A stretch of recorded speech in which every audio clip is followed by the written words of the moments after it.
like no one was impressed with her commitment to suffering. That really changed me. No one was impressed with her commitment to her own wounds. And I'm so committed.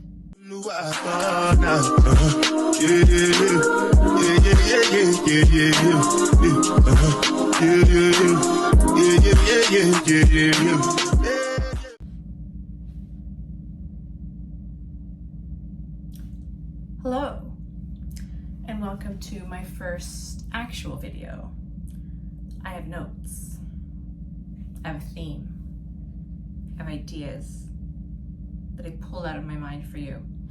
The title of this video is How to Fall Out of Love with Suffering.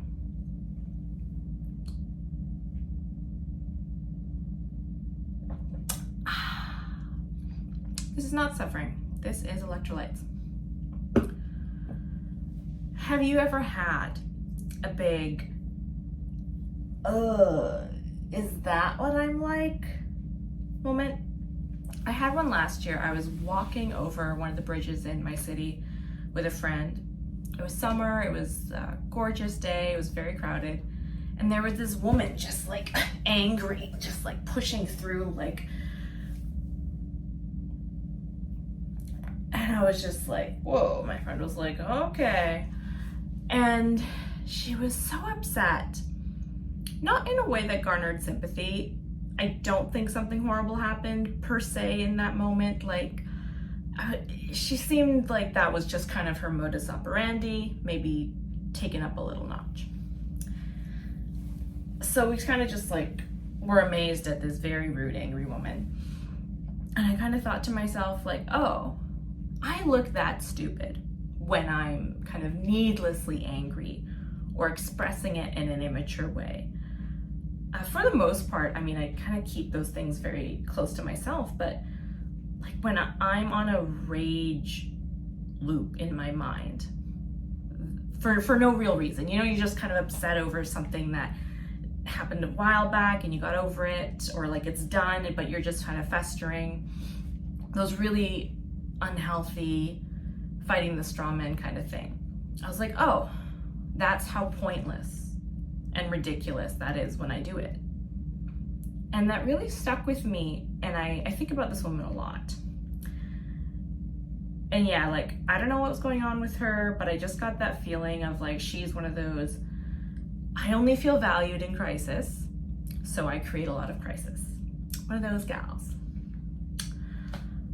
So, and you know, it's very different to wallow versus healthy, feeling your pain. I'll make a video about that later. But this is something I think about a lot. And over the years, I've made a very clear and conscious decision not to just accept suffering as a given. I want to feel good most of the time. There's a time and a place for a certain type of discomfort, a certain type of pain, but overall, I want to feel good, I want to feel peaceful, I want to feel loving. I want to feel good things, and I want a good life. So, and I used to really live in like that, like angry and happy all the time state. So how does one go from her to So the first part of this, I would say, is fall out of love with suffering. I'm someone who has loved suffering. Suffering is a big part of who I am and my personal past and the world in which I live, and I've done a lot of restructuring around this. One big turning point for me was the novel By the Light of My Father's Smile by Alice Walker. Alice Walker, famous author, wrote The Color Purple, is probably what she's best known for. This novel, I just randomly found it one day and read it. The reviews were pretty harsh. I was like, oh, okay, but I liked it. One scene in particular did change my life. Spoilers, spoilers ahead, spoilers starting now. So it's a fairly complex novel. It centers around a family, mom, dad, two daughters. One of the daughters at one point in life was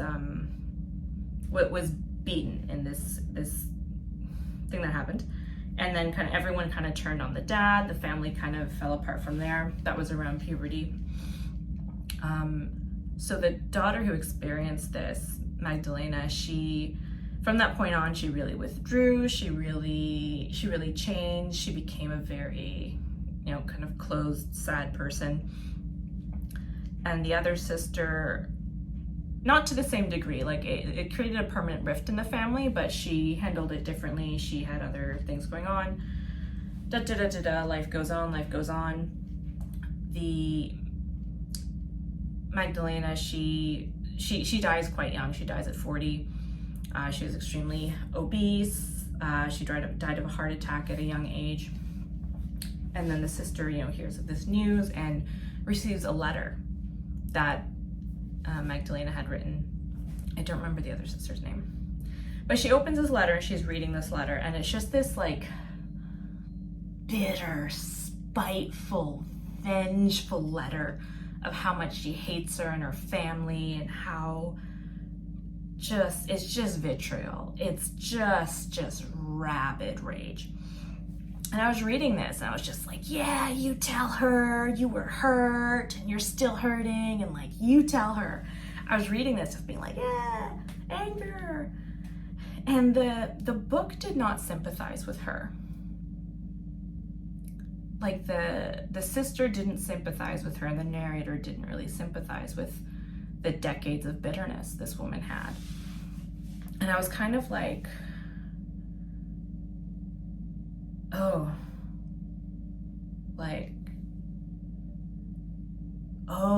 okay, maybe I should reconsider this. Because it's not like the other sister felt her pain and sympathized with her and it suddenly made anything better. The other sister was just kind of like, yo, I know you had it rough, but really, this? And the feeling of the novel was kind of like that too,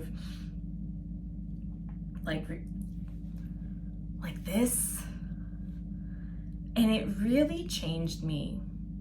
It was being called out. It was a moment of oh, it me, that not good.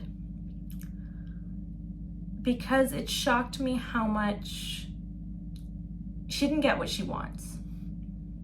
We all have those revenge fantasies, or the fantasy of telling someone how much they hurt you, and they actually see it and they feel it and they feel so bad. And that very rarely is the case.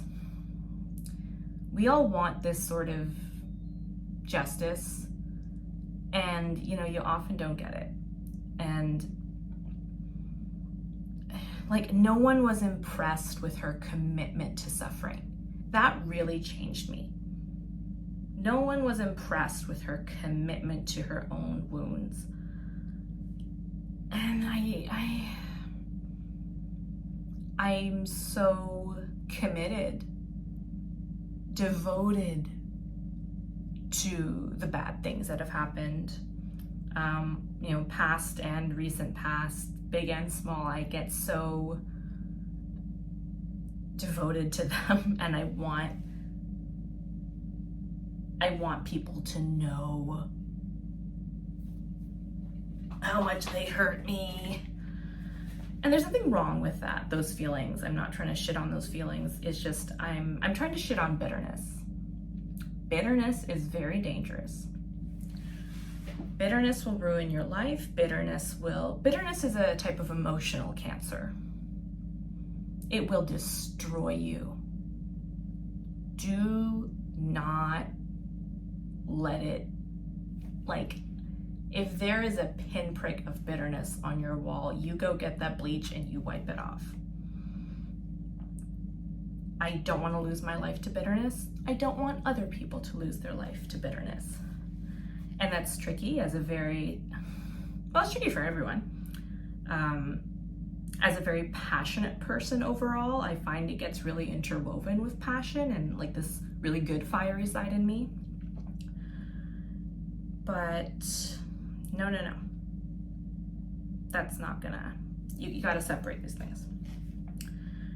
So yeah, it really shocked me in this book, like, and then just thinking about other people I know who are like that. You don't get a prize for being bitter. You don't get a prize for suffering. And like everyone who's living their life in the Olympics of suffering, you think you're going to the Olympics, it's a fire festival. Suffering is not Olympic level grandeur. It is absolutely the fire festival with Ja Rule and that guy. It is a scam. You are gonna eat the worst food and poop outside in a storm. That is what commitment to suffering will get you. So, we wanted our big gold medal in suffering. We've decided not to do that. Then what? Well, I mean, I started to think about that story a lot and just be like, who do I want to be? Do I want to be bitter and sad and scared and angry forever, or do I want, hope? Do I want to be right, or do I want peace? That's something I started asking myself a lot. And there's a lot to say on this, of course. I think one of the key things is unpacking that anger and realizing that anger comes from a violation of something good. And it's tricky when you have been victimized. That anger is where the love is. Like self-love, deep self-love, and deep self-respect. They're so interwoven with anger. And that's why anger is so comforting and so addictive. Like sometimes it's the only place where you feel anything close to love for yourself. And if you're in that place, I implore you to learn to slowly pick apart, okay, this is like destructive anger that isn't helpful. Oh, we got some love in there. Okay, keep the love. You don't need the pain of it, the suffering of it. Let me see my notes here. So yeah, love and anger are intertwined. Self-love and anger, dignity, a feeling of value and anger are deeply intertwined. And I'm a very angry person. I've struggled with profound rage and anger a lot, and it's incredibly painful. So I do recommend moving away from living in that state all the time. But the good news is in the layers of that anger, there is so much love there for you. There's so much emotion to be felt. There's so much sorrow that is challenging to feel, but it won't destroy you. And there is so much good in it. There's so much knowing how special you are and how deserving you are of compassion and dignity and good treatment and love. It's all there interwoven in that rage. So I invite you to, next time you're in that headspace or feeling those things, take a breath, maybe tap into the love part. It's interesting, the victimhood is super dangerous. It's very tied to bitterness. But if you can go to the left of victimhood, there's so much love for you there. I will elaborate on this and similar themes in other videos, but I'm gonna leave it at that for now. And yeah, I hope this was helpful in some way, and I will be speaking on similar things more in the future. So, like, subscribe, stay hydrated, and have a good evening.